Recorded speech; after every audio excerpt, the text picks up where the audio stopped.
Men want a submissive woman, yet they don't know how to lead. In fact, I would go as far as to say some men actually need submission more than they need sex. Let me break it down. By definition, to be submissive means to be under another's authority. When it comes to hetero relationships, for example, I guess being a submissive woman would probably translate as her willing to follow her man, let him make decisions, and she is basically happy to go along with whatever. Sexually, it means similar. She is cool with him taking control, however that looks. In a nutshell, the ideal version of a submissive woman is one who respects her man, lets him be a man, does for him because of love, or if it's not quite love yet, she likes him and again respects him. And yes, she's absolutely motivated by respect, mutual respect. There's got to be respect. The problem is, and I attribute a huge portion of the blame to the 1,000,001 pages that keep cropping up, telling men what women should be, how they should be, what to expect, what not to accept, and yada, yada, yada. As a result, some men actually believe women should automatically submit to them. Some believe it is just their right as men. Like,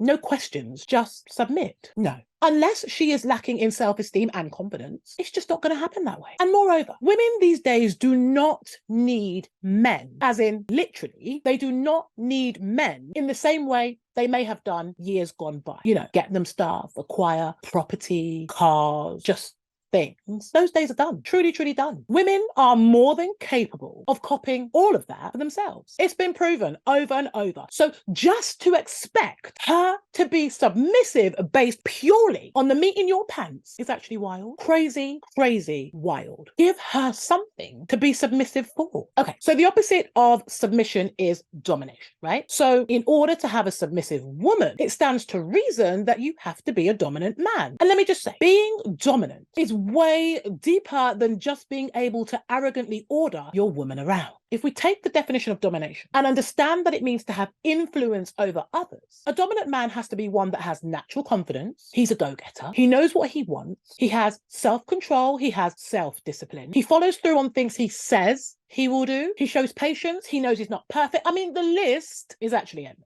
But the bottom line is he's a natural leader of some sort. Naturally, leaders make people want to follow. It's the same thing in a relationship. Men, you have to give her something to follow, something she will want to submit to. If you're flaky, directionless, and lacking more than you are flourishing, again, it's just not going to happen. Or it's least likely to happen. Or, and here's a big one, maybe it's a case of you needing to reassess the type of woman you desire and would like to have submit to you. Let's be real. There are different types of women, all at different levels in life, moving in different circles, coming from different backgrounds, all with different standards and expectations. I suppose it's a bit like knowing your arena and staying within it. You kind of have to know what it is that you, as a man, are working with. If you cannot provide the right kind of bait, you're not going to catch a specific type of fish, are you? I get it. Every man wants to feel like he's somebody. Men and their egos is a thing. We know this. But men, ask yourself honestly, am I projecting all that a woman would want in order to be submissive to me? If you cannot answer truthfully yes, then it's back to the drawing board for you, because I'll be real with you. If you are not